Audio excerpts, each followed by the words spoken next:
Sekarang kita akan bahas tentang prinsip yang penting dalam manhaj salaf ini. Prinsip yang penting dalam manhaj salaf, yaitu yang pertama berkaitan dengan masalah akidah dulu. Jadi yang pertama kita bahas tadi tentang mukadimah tentang Islam. Kemudian yang kedua, kita meyakini bahwa Islam agama yang benar. Yang ketiga, umat Islam berpecah menjadi berapa golongan. Yang keempat sekarang prinsip dalam manhaj salaf. Sekarang kita masuk dalam akidah dulu. Ini enggak semuanya, saya ambil sedikit-sedikit aja. Antum lihat di halaman 163. Halaman 163 dari buku ini. Prinsip terpenting dalam manhaj salaf dalam akidah, yang pertama, sumber akidah adalah kitabullah.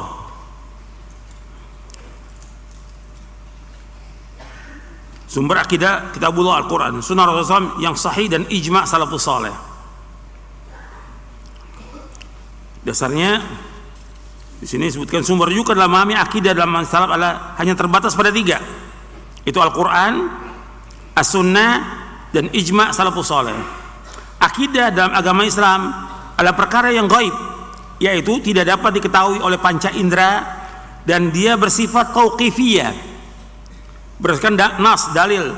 Maka tidak boleh tetapkan sesuatu pun darinya tanpa 2 wahyu, Al-Quran, Sunnah, dan ijma' salafus saleh, karena ijma' mereka adalah maksum.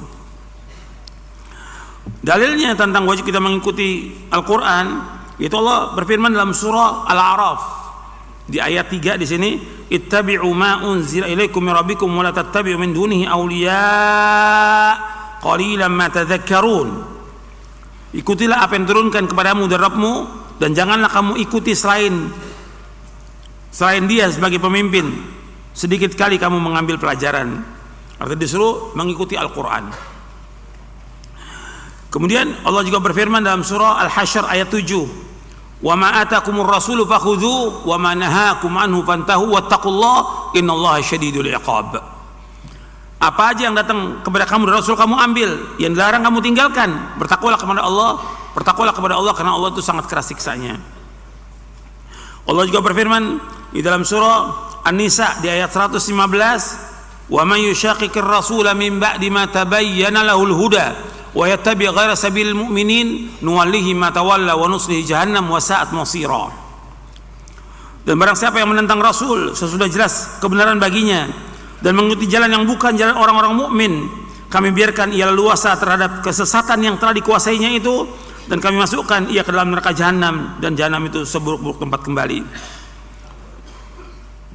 Di ayat ini disebutkan barang siapa yang menentang Rasul sesudah jelas baginya petunjuk dan mengikuti jalan selain jalan kaum mukminin. Jalan kaum mukminin pada waktu pertama kali Rasulullah mendakwakan Islam ini, yang beriman siapa?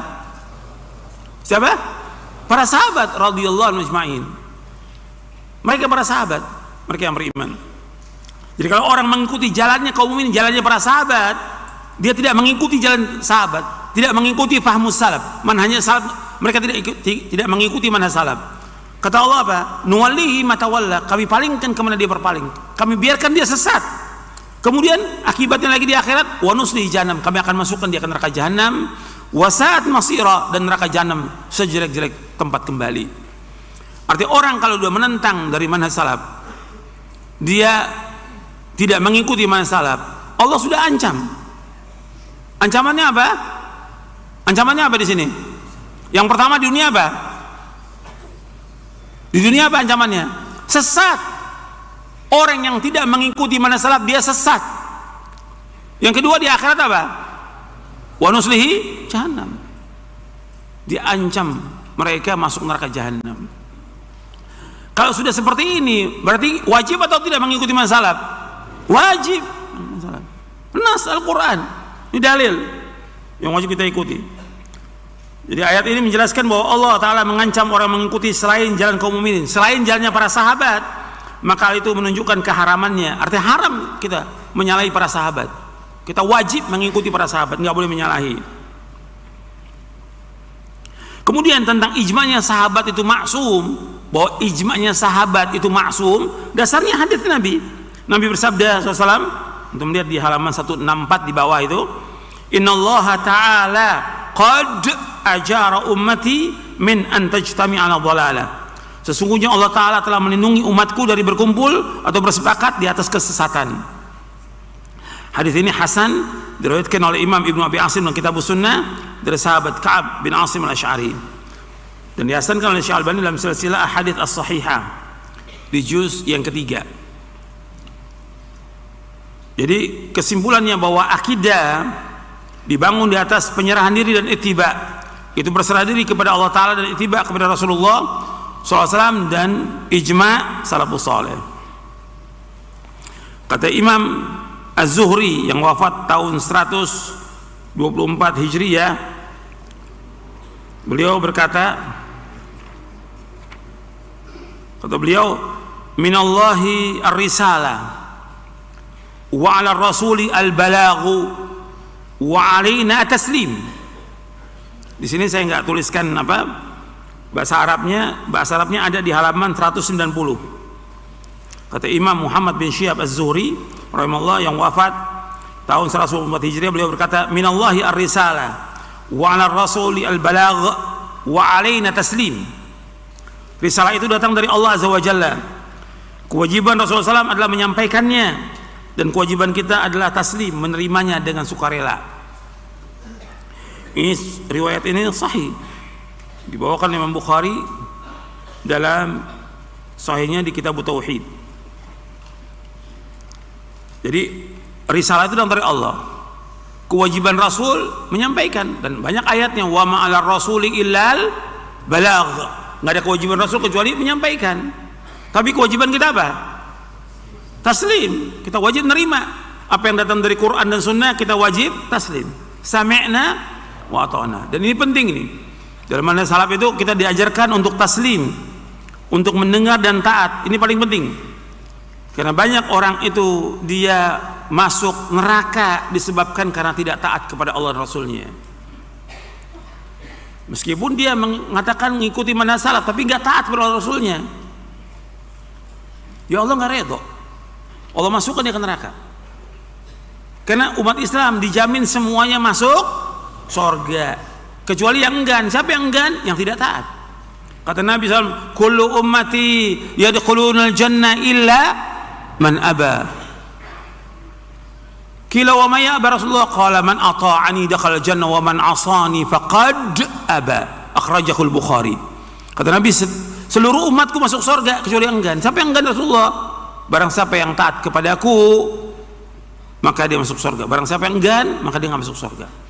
Jadi yang paling penting itu bagaimana kita melatih diri kita untuk taat kepada Allah Rasulnya. Kalau datang wahyu, sami'na wa ata'na. Ini penting dalam kita beragama. Itu paling penting dalam kita beragama. Karena banyak orang dia ngaku-ngaku salaf tapi nggak taat. Kalau datang nas dalil dilawan, ada nas dalil dibantah. Nggak boleh. Kalau udah datang dalil sami'na wa ata'na. Saya bawakan dalilnya. Antum lihat di halaman 189 190. Untuk melihat ini diantara prinsip yang penting dalam manhaj salaf, yaitu menerima wahyu sepenuhnya dan mempergunakan akal menurut fungsi yang sebenarnya, serta tidak melampaui batas dalam perkara-perkara yang gaib yang tidak dapat dinalar oleh akal. Ya, salah satu prinsip dari Ahlus Sunnah Salafiyin ialah berserah diri, taslim, patuh dan taat hanya kepada Allah dan Rasulnya Sallallahu Alaihi Wasallam secara lahir dan batin. Tidak menolak sesuatu dari Al-Quran Sunnah yang sahih, baik menolaknya dengan kias, analogi atau perasaan, atau kasyaf, iluminasi atau penyingkapan tabir rahasia sesuatu yang gaib, atau dengan ucapan seorang syekh atau pendapat imam atau yang lainnya. Kalau sudah dalam dalil, ikuti. Dan ini banyak sekarang ini, banyak ya, sudah belajar di pondok sampai ke Madinah, sampai punya gelar titel, udah bawa dikasih dalil, oh itu kan pendapat. Dalil, kok pendapat? Ada pendapat masyayikh, kok masyayikh? Berarti dalil Quran Sunnah itu lebih tinggi perkataan masyayikh daripada dalil. Ini akalnya nggak benar yang seperti ini. Nggak manfaat dia belajar, nggak manfaat dia belajar. Kita belajar Quran wa Sunnah agar kita taat kepada Allah dan Rasulnya. Tujuan kita agar kita taslim, bukan untuk membantah, bukan. Kita belajar bagaimana menumbuhkan rasa takut kita kepada Allah. Maka kata Imam Ahmad, aslul ilmi khasyatullah. Bahwa pokok ilmu itu takut kepada Allah. Bagaimana kalau kita bantah dalil, Allah akan murka kepada kita. Itu perhatikan tuh. Sekarang udah mulai yang seperti ini udah mulai nih. Dibawakan dalil, oh itu pendapat, dalil Quran dan Sunnah. Kok bilang pendapat? Ada pendapat syekh, kok pendapat syekh? Hatta para imam Hanafi, Maliki, Syafi'i, Hambali rahimahumullah, imam-imam yang alim, yang diakui oleh semuanya, mereka mengatakan kalau ada pendapatku menyalahi sunnah Rasulullah, buang apa? Buang pendapatku, ikut sunnah Rasulullah. Ini penting dalam manhaj salaf, ini paling penting. Tentang taatnya kita kepada Allah Rasulullah. Sami'na wa ata'na taslim. Jangan dibantah dalil. Kok dibawakan dalil dibantah? Antum sama dengan orang-orang awam. Antum sama dengan ahlul bidah. Sama dengan ahlul bidah. Kalau ahlul bidah dibawakan dalil dibantah. Menurut kiai saya, syekh saya, enggak begitu. Lo ini dalil, enggak, saya ikut syekh saya aja. Lo sekarang sama nih. Sekarang sama. Dibawakan dalil, enggak, syekh masyayikh, masa dia enggak punya dalil? Lo ini dalil depan mata, nasnya jelas, riwayatnya jelas, sahih. Antum enggak mau terima. Masih masyayikh lagi. Bukan kita enggak hargai masyayikh, kita hormati mereka. Tapi ketika bertentangan dengan dalil, yang kita ikut siapa? Dalil Al-Quran wa Sunnah, paham salaf. Paham sampai sini? Ini penting nih, harus ribuan kali diulang yang seperti ini. Karena ini kenyataan. Saya alami seperti ini. Ketika bawakan dalil, ditolak dalil. Ya Allah, dalil ditolak. Antum sama dengan hizbiyin, antum sama dengan ahlul bidah. Dalil ditolak. Dalil terima. Nasnya sekarang kita baca nas dalil. Ini bicara agama loh, bukan main-main, ini agama. Agama. Antum tolak berat loh. Dosanya berat, dunia dan akhirat berat. Allah berfirman dalam surah An-Nisa ayat 65. Fala wa rabbika la yu'minuna hatta yuhakkimuka fima shajara bainahum thumma la yajidu fi anfusihim harajan mimma qadaita wa yusallimu taslima. Maka demi Rabbmu, mereka pada hakikatnya tidak beriman hingga mereka menjadikan kamu hakim dalam perkara yang mereka perselisihkan. Kemudian mereka tidak merasa keberatan dalam hati mereka terhadap putusan yang kamu berikan dan mereka menerima dengan sepenuhnya. Antum lihat di sini, tidak beriman kata Allah. Sampai mereka menjadikan kamu Muhammad sebagai hakim terhadap apa yang mereka perselisihkan di antara mereka. Jadi kalau ada perselisihan di antara umat Islam, kembalikan kepada siapa? Quran dan Sunnah. Ini ayat 65-nya. Di ayat 59-nya Allah jelaskan. Di ayat 59 antum kembali lagi. Ini kan 65, ayat 59. Fa in tanaza'tum fi syai'in farudduhu ilallahi wa rasul in kuntum tu'minuna billahi wal yawmil akhir dzalika khairun wa ahsanu ta'wila. Apabila kalian berselisih tentang sesuatu masalah agama, kembalikan kepada Allah dan Rasulnya. Kembalikan kepada Allah, kepada siapa? Al-Quran. Kembalikan kepada Rasul, kepada apa? Sunnah. Jika kalian beriman kepada Allah dan akhir, yang demikian yang paling baik dan sebaik-baik akibatnya. Sekarang Allah menyebutkan tidak beriman mereka, sehingga mereka menjadikan kamu Muhammad sebagai hakim terhadap apa yang mereka perselisihkan dari mereka. Sudah. Yang kedua di sini, kemudian mereka tidak ada rasa nggak sempit. Kalau dikatakan ini wajib, ini haram, mereka nggak kesel, nggak dongkol, terima mereka. Kalau ini wajib ya wajib, terima. Kalau ini haram ya haram, tinggalkan. Tidak ada rasa kesal dalam hati, nggak ada. Yang ketiga, wa yusallimu taslima, dan mereka tunduk dengan sunduknya. Kata Syekh Abdurrahman bin Nasir As-Sa'di rahimahullah dalam tafsirnya, bercerita menjelaskan tentang ayat ini. Ayat ini berkaitan tentang Islam, yang kedua iman, yang ketiga ihsan. Tiga ini, tiga tingkatan di ayat ini. Islam, iman dan ihsan. Sekarang kita lihat ayat surah An-Nur ayat 51. Innama kana qaulal mu'minina idza du'u ila Allah wa rasulih yahkuma bainahum an yaqulu sami'na wa ata'na wa ulaika humul muflihun. Hanya ucapan orang-orang mukmin apabila mereka diajak kepada Allah Rasulnya agar Rasul memutuskan perkara di antara mereka, mereka berkata kami mendengar dan kami taat, dan mereka itulah orang-orang yang beruntung. Jadi ucapan orang mukmin kalau diajak kepada Allah Rasulnya, diajak kepada Allah Rasulnya, artinya diajak, dibawakan apa? Dalil. dari Quran dan Sunnah untuk menghukumi di antara mereka. Mereka mengatakan apa? Sami'na wa ata'na, tidak membantah. Maka mereka lah orang-orang yang beruntung, mereka lah orang-orang yang sukses, mereka lah orang-orang yang bahagia. Kita kalau ada datang dalil nas sami'na wa ata'na.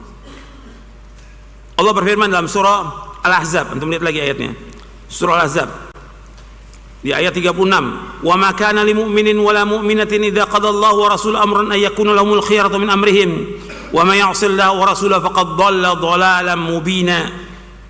Dan tidak patut bagi laki-laki yang mukmin dan perempuan yang mukmin apabila Allah Rasulnya telah menetapkan satu ketetapan, tidak ada pilihan yang lain bagi mereka tentang urusan mereka.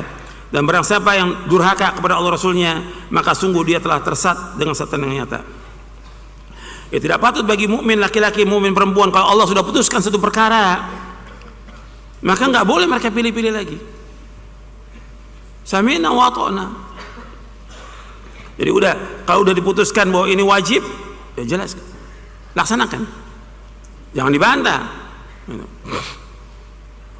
Kalau dibantah berarti dia durhaka kepada Allah Rasulnya. Kalau sudah durhaka kepada Allah dan Rasulnya, maka dia pasti apa? Sesat.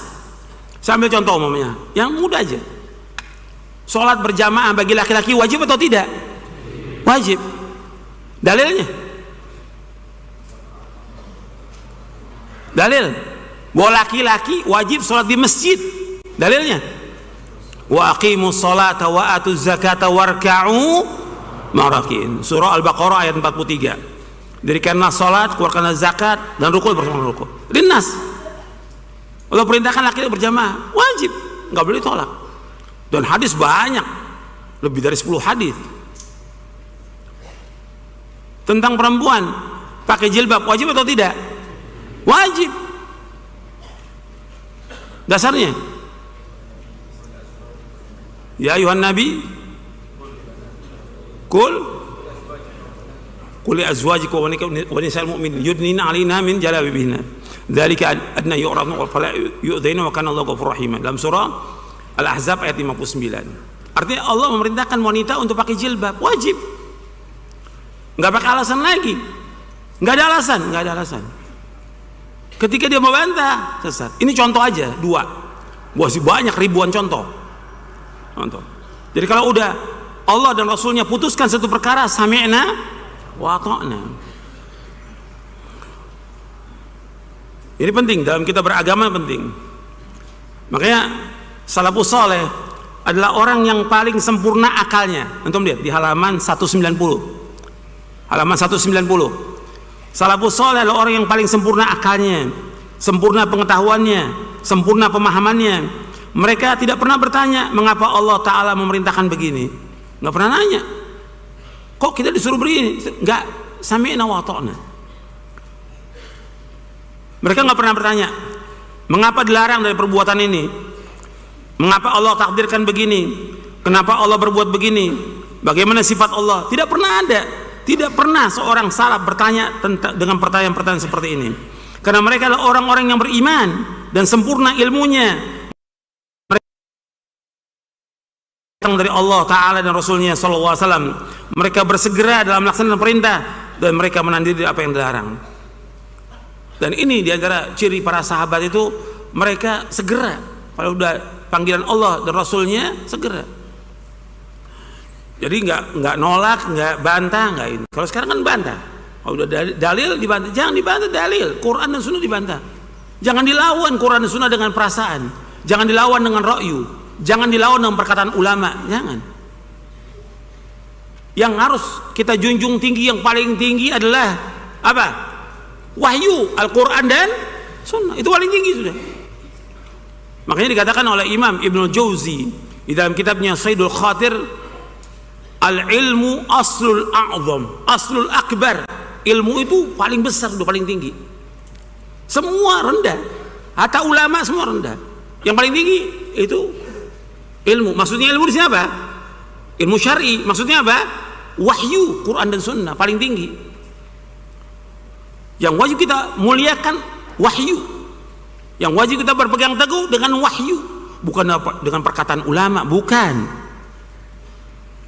bukan kata syekh ini, bukan. Ini penting dalam kita beragama ini. Bahwa kalau kita udah pakai seperti itu, kita jadi lagi seperti dulu ahlul bid'ah lagi, atau orang hizbi. Dia selalu mengatakan, itu kan pendapat kamu. Dalil dong pendapat. Saya ikut pendapat syekh saya aja. Saya pendapat ustadz saya. Dia ngajarkan orang untuk apa? Untuk kembali jumud. Apa jumud tuh? Beku. Nggak mau berkembang. Kata Syekh Albani, al-ilmu la yaqbalul jumud. Ilmu itu nggak terima jumud. Ilmu berkembang. Kalau sudah dalil, sami'na wa ata'na. Ini penting nih. Anda perhatikan tuh. Itu yang orang dia selamat bahagia ya dengan berpegang pada dalil. Sekarang kita masuk, ini udah cukup sampai di sini. Sekarang kita masuk kepada prinsip dakwah. Prinsip dakwah salafiyah, bab yang ke-8. Ini pembahasan yang kelima sekarang. Prinsip dakwah salafiyah. Bab yang ke-8 halaman 273. Ini juga nggak semua kita bahas. Sebelum saya lanjutkan tentang masalah prinsip dakwah ini, yang penting antum perhatikan bahwa prinsip dalam manhaj salaf ini semuanya jelas, semuanya mudah, semuanya gamblang. Perhatikan tuh. Sebelum kita lanjutkan prinsip dakwah salaf, saya mau jelaskan dulu tentang prinsip manhaj salaf ini dalam akidah dan yang lainnya. Bahwa ini jelas gamblang, tidak membingungkan, tidak seperti pendapat-pendapat ulama atau tidak kelompok-kelompok atau yang membingungkan. Kalau manhaj ini jelas, tidak membingungkan sama sekali. Antum lihat di halaman 231.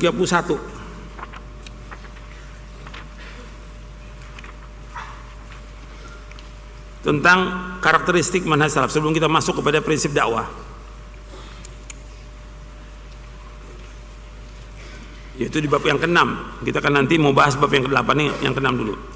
Yang pertama yang kita bahas, bahwa manhaj salaf ini sangat jelas, gamblang dan mudah. Jadi nggak ada kesulitan orang mengikuti Al-Quran, Sunnah, Al-Fahmi salaf, nggak sulit, mudah,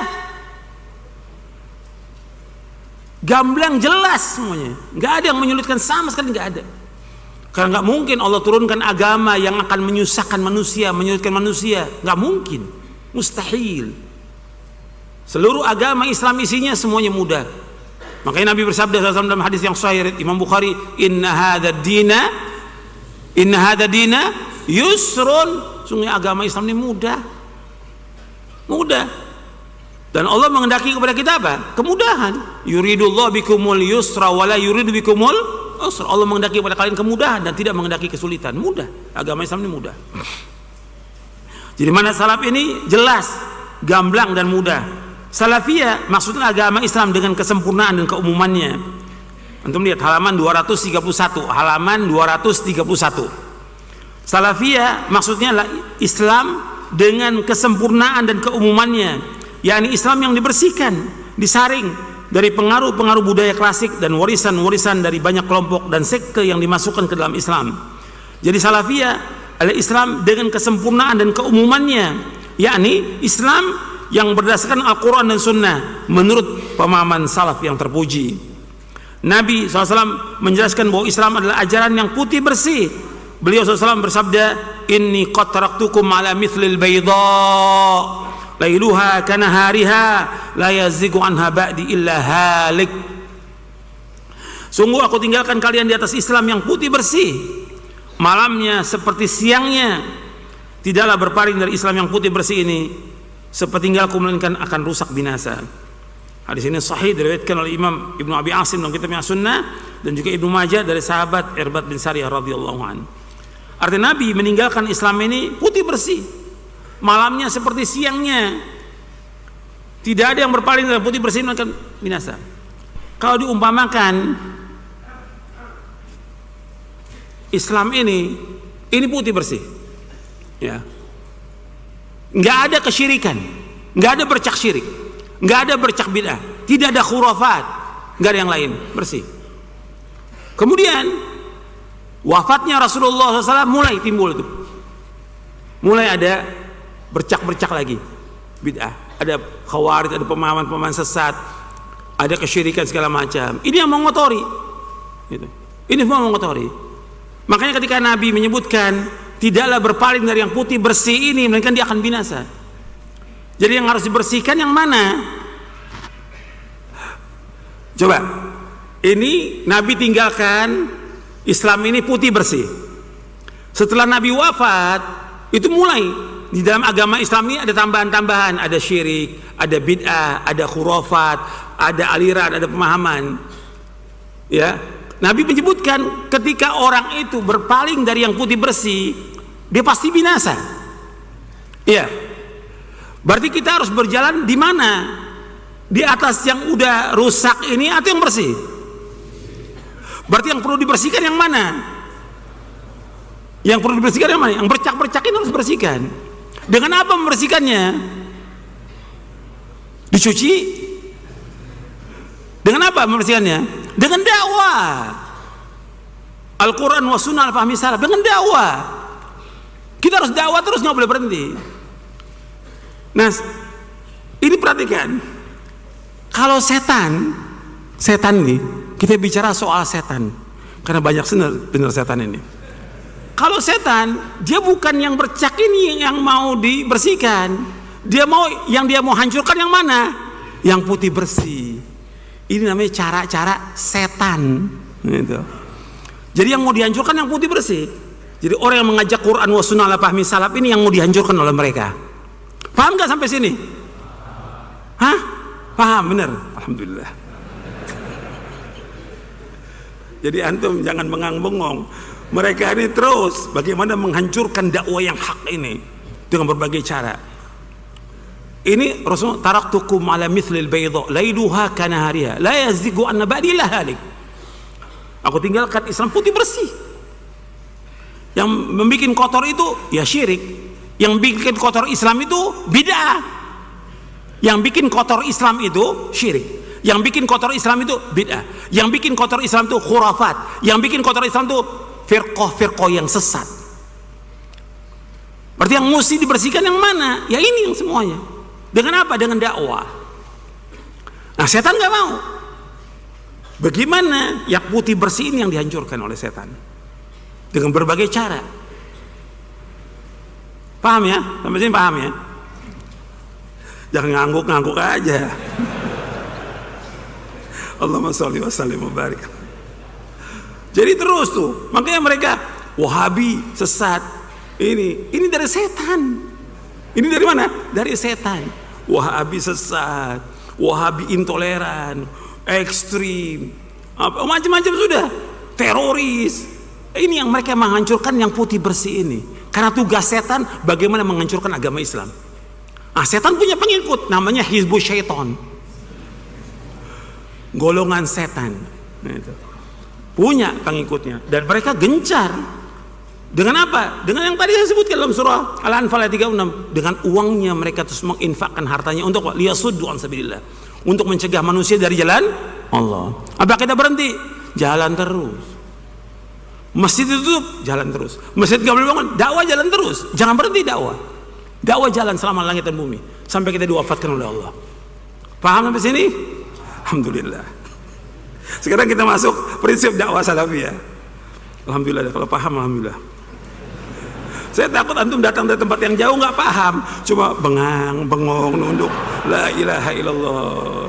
Rugi antum datang ke sini. Antum harus paham. Ya. Kalau antum diincar orang, oh ini Wahabi sesat, nggak ada masalah. Di kampung antum diciriin, nggak ada masalah. Jalan aja, laksanakan ibadah kepada Allah dengan ikhlas. Mereka nggak akan bisa mengganggu kita sama sekali, kecuali dengan izin Allah. Jangankan itu tukang sihir aja nggak mampu. Wa ma hum bidarrina bihi min ahadin illa biidznillah. Hatta tukang sihir sehebat apapun dia nggak akan bisa mengganggu kita kecuali dengan izin Allah. Nggak usah takut. Ini kan sekarang banyak takut, dai-nya takut. Oh jangan, kita jangan bicara soal bid'ah lagi. Udah, simpan aja bid'ahnya. Simpan di mana? Jadi nggak berani lagi mengucapkan kullu bid'atin dhalalah wa kullu dhalalah, nggak berani lagi udah. Ini banyak nih. Sekarang udah ketakutan. Kenapa antum takut? Antum di atas kebenaran, mereka di atas kebatilan. dan kita pasti akan ditolong oleh Allah. Nas Al-Quran, antum gak yakin sama Allah, Allah pasti tolong kita, pasti. Nggak usah takut. Kenapa harus takut? Takut dakwanya. Apa yang salah dari dakwah ini? Kita nggak memberontak pada pemerintah, kita nggak demo, nggak apa. Justru bangsa ini dan negara ini bersyukur dengan dakwah salaf. Barokah yang ada dengan sebab dakwah ini. Kita ngajak orang untuk apa? Untuk beribadah kepada Allah. Kita ngajak orang untuk mentauhidkan Allah. Kita ngajak orang untuk sholat 5 waktu. Kita ngajak orang untuk berbakti pada orang tua. Kita melarang orang berbuat syirik, melarang orang berbuat bidah, melarang orang dari berbuat maksiat. Ini syukur negara ini mestinya. Bangsa ini syukur karena dengan dakwah ini barokah negara ini. Maka nggak bisa ditinggalkan dakwah ini. Barokahnya negara ini, barokahnya bangsa ini dengan adanya dakwah yang hak ini, Al-Quran was sunnah ala fahmi salaf. Jelas sampai sini? Nah, kita lanjutkan prinsip dakwah salafiyah. Prinsip dakwah salafiyah juga nggak semuanya kita bahas. Sekarang yang paling pokok di sini tentang dakwah tauhid dan melarang manusia dari perbuatan syirik. Di sini saya sebutkan bahwa di antara prinsip dakwah salafiyah kembali kepada Al-Quran dan Sunnah menurut pemahaman salafus saleh. Ini sudah kita bahas. Yang saya pentingkan di sini yaitu bahwa dakwah salaf itu adalah dakwah tauhid, itu yang paling pokok. Antum melihat di halaman 287. 287. Jadi para dai halaman 287. Para dai harus memulai dakwanya dengan mengajak kepada tauhid. Karena itu adalah dakwah paling utama dan paling mulia.